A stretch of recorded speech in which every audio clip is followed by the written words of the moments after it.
ઓમ નમઃ શિવાય. શ્રાદ્ધ ભાગ સંત એકનાથ. ચારે બાજુ તપાસ થઈ પણ શ્રીખંડિયાનો પતો લાગ્યો નહીં. કોઈએ કહ્યું કાવડ લઈને તે આવ્યો અને હમણાં જ મંદિરમાં ગયો. કોઈએ કહ્યું કાવડ નાખીને ગોદાવરી તીરે ગયો. કોઈએ કહ્યું કે રસોડામાં શાક સમારતા મેં હમણાં જ જોયો. શ્રીખંડિયો કોઈને ક્યાં અને કોઈને ક્યાં દેખાયો, પણ તે નટખટ નાટકી હમણાં કોઈને દેખાતો ન હતો. સાંજ થઈ પણ શ્રીખંડિયો આવ્યો નહીં. ત્યારે દ્વારકાના બ્રાહ્મણની વાત એકનાથને ખરી લાગી. તેમને થયું કે મેં ભગવાનને નકામી તકલીફ આપી. ન કરવાના કામો મેં શ્રીખંડિયા પાસેથી કરાવ્યા કહીને ગિરજાબહેન રડવા લાગ્યા. બધા દેવઘરમાં ભેગા મળ્યા. પાસે જ શ્રીખંડિયાની કાવડ પડી હતી. બાજુમાં તેનો કામળો પણ પડ્યો હતો. તેના હાથનું ચાંદીનું કડું પણ પાટલા ઉપર પડ્યું હતું. બધું હતું પણ શ્રીખંડિયો જ ત્યાં ન હતો. નાથે આર્ત સ્વરે હાંક મારી, મધુસૂદન નંદન નંદન, લક્ષ્મી રમણ, શ્રી હરિ શ્રી નારાયણ તું આવ. સામે પાંડુરંગની મૂર્તિ ચમકવા લાગી. દેવઘરમાંના ચતુર્ભુજ શ્યામ તેજથી ઝગમગવા લાગ્યા. તે મૂર્તિ સામે જોતા જ જાણે શ્રીખંડિયો કાવડ લઈને હસતો હોય એવો ભાસ થયો. નાથને બધું સમજાઈ ગયું. શ્રીખંડિયાની ઓળખાણથી તેમનું હૃદય ભરાઈ આવ્યું. તેમની આંખમાંથી આંસુ આવ્યા. પાંડુરંગની મૂર્તિ તેમણે હાથમાં લીધી તો શ્રીખંડિયો જે ખભા ઉપર કાવડ રાખતો તે ખભા ઉપર આંટણ પડેલું જોયું. દ્વારકાના બ્રાહ્મણે તે તેજ જોયું અને તેની આંખમાં પણ પાણી આવ્યા. ગિરજાબહેનની સ્થિતિ એવી થઈ ગઈ કે તે કંઈ બોલી જ ન શક્યા. ભગવાન નાથને પ્રેમથી ભેટ્યા અને તેમના આંસુ લૂછ્યા. કરોડો જન્મારાના પાપ પરિપારક એકનાથને સાક્ષાત જગનિયંતાના દર્શન થયા. તેમનું જીવન ધન્ય બન્યું, કૃતકૃત્ય થયું. આવા તો કેટલાય ભાવથી ભરપૂર પ્રસંગો એકનાથના જીવનમાં થયા હતા. જીવન કથા કહી એટલે મહાપ્રયાણ આવ્યું જ. અત્યાર સુધી કરેલી કઠોર તપસ્યા અને પરિશ્રમને કારણે નાથની તબિયત ફાગણ વદ 5ને દહાડે થોડી બગડી. ઉદ્ધવને બોલાવીને તેમણે કહ્યું કે આવતીકાલે મારે જવાનું છે. થોડા જ સમયમાં આ વાત બધે જ પ્રસરી ગઈ. દૂર દૂરથી લોકો તે પુણ્ય પુરુષના આખરી દર્શન કરવા પેઠણ તરફ દોડતા આવ્યા. નાથે મહાપ્રયાણની તૈયારી કરી. કૃતાર્થના તેમના ચહેરા ઉપર દેખાતી હતી. પ્રભુને ઘેર જવાનું છે તેથી તેમની કાયા પુલકિત થઈ. તેમનો મુખ ચંદ્રમાં શોભતો હતો. હૃદયમાંથી દિવ્ય આનંદના પૂર વહેવા લાગ્યા. ગોદાવરી માતાને વંદન કરી તેમણે સ્નાન આટોપ્યું અને તેમને ચેવટના વંદન કર્યા. આ પુણ્ય પુરુષના આખરી દર્શન લઈ વનરાજી પણ પુલકિત થઈ. ઘેર આવીને તેમણે ધોયેલા કપડાં પહેર્યા. દેવઘરમાં જઈ પૂજા કરી. લોકોને પૂછ્યું, નાથ અમને છોડીને જશો?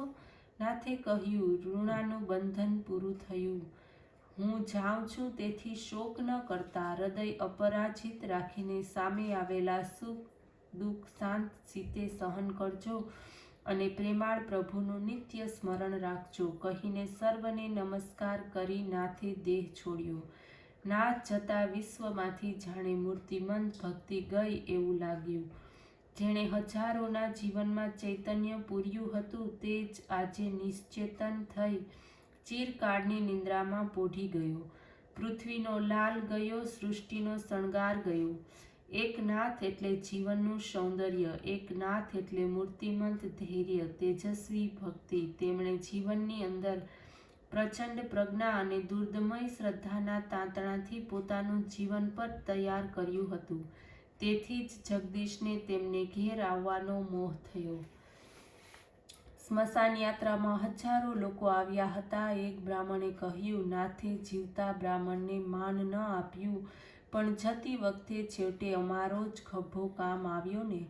મૃત અવસ્થામાં પણ સાવધ રહેલા નાથના નિશ્ચેતન દેહમાં જીવનનો સંસાર થયો. તેમણે હરિપંડિતને બૂમ પાડીને કહ્યું, આ લોકોને મારો દેહ ઉપાડતા તકલીફ પડે છે તો હું જળ સમાધિ લઈશ. બ્રાહ્મણો શોભીલા પડી ગયા. વાજતે ગાજતે નાથ ગોદાવરી તીરે કૃષ્ણમલ તીર્થ પાસે આવ્યા. જન સમુદાય ઘણો મોટો હતો. બધાની આંખમાંથી અખંડ અશ્રુધારા વહેતી હતી. વિશ્વમાં તદ્રુપ થઈને નામ સ્મરણ કરતા કરતા નાથે ધીમે ધીમે ગોદાવરી માતાના પાણીમાં પ્રવેશ કર્યો. કમર સુધીના પાણીમાં જઈને નાથે બધાને નમસ્કાર કર્યા. ત્યાર પછી ગોદાવરી માતા જાણે તેમને પોતાના ખોળામાં પ્રેમથી લેતા હોય તેમ તેમના ખભા સુધી પાણી આવ્યું. તળાવમાં એકાદ ખીલેલું કમળ હોય તેમ તેમનું મુખ કમળ ગોદાવરીના પાણી ઉપર દેખાતું ન હતું. તે પોતે જ ઉઠીને મૃત્યુ પાસે જતા હતા. મૃત્યુનો ભય તેમને લાગવાનું કારણ શું? જે બોધ જીવનભર લોકોને આપ્યો તે સુવ્યક્ત અને સુફલિત કરવાની વેળા આવી. ગોદાવરી તટના વૃક્ષ પક્ષીઓ પણ શ્વાસ રોકીને તેમનું મહાપ્રયાણ નિહાળતા હતા.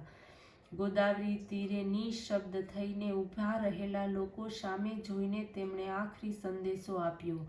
સમાજમાં ચાલતી રહેતી ભ્રાંત કલ્પનાઓ અને માન્યતાઓ તોડવા માટે મેં કઠોર શબ્દો વાપર્યા હશે તે ભૂલી જજો. તમે મને ભૂલી જશો તો વાંધો નહીં, પણ મેં જે સિદ્ધાંતો કહ્યા તે વૈદિક સિદ્ધાંતો છે તે ભૂલતા નહીં. આટલું કહીને એકનાથે બધાની સામે છેવટનું જોઈ લીધું અને માતાના છાયલમાં છેડા નીચે મોઢું છુપાવનાર નિર્દોષ બાળકની જેમ તેમણે પોતાનું મુખ કમળ ગોદાવરી માતાના આંચલમાં છુપાવી દીધું. નાથનો અતિ પવિત્ર તેજપુંજ દેહ ગોદાવરી માતાએ પોતાના વિશાળ જલ સમુદાયમાં સમાવી લીધો. નાથની જલ સમાધિ મહાસમાધિ થઈ ગઈ. નાથ ગયા અને સમગ્ર વાતાવરણ ઉદાસીન થઈ ગયું. વૃક્ષ વનરાય સ્તબ્ધ થઈ ગઈ. વૃક્ષના પાંદડા પણ હાલતા ન હતા. ગોદાવરી તટ સ્તબ્ધ થઈ ગયો. ગોદાવરીની છપાટી ઉપર તરંગો આવવા લાગ્યા. વાયરો વહેવાનું ભૂલી ગયો. જન સમુદાય શબ્દ ભૂલી ગયો. પક્ષીઓ ઉડવાનું ભૂલી ગયા. વાતાવરણમાં એક પ્રકારની શાંતિ પ્રસરી ગઈ. નાથ ગયા તે જગ્યાએ ઓમકારનું કમળ ખીલ્યું. દસે દિશાઓમાં સુગંધ પ્રસરી ગઈ. પવન નાથ વિયોગથી દુઃખના નિશ્વાસ છોડતો વાવા લાગ્યો. આ તેજોમય સંતને શતકોટી પ્રણામ. ફાગણ વદ છઠને દિવસે આ પ્રભુના લાલે જગતની વિદાય લીધી. વૈદિક જીવનના અલૌકિક સિદ્ધાંતો જીવનમાં લાવી પ્રભુના લાલ થઈ જનાર આ પુણ્યશીલ મહાપુરુષને નમસ્કાર કરીને પાવન થઈએ.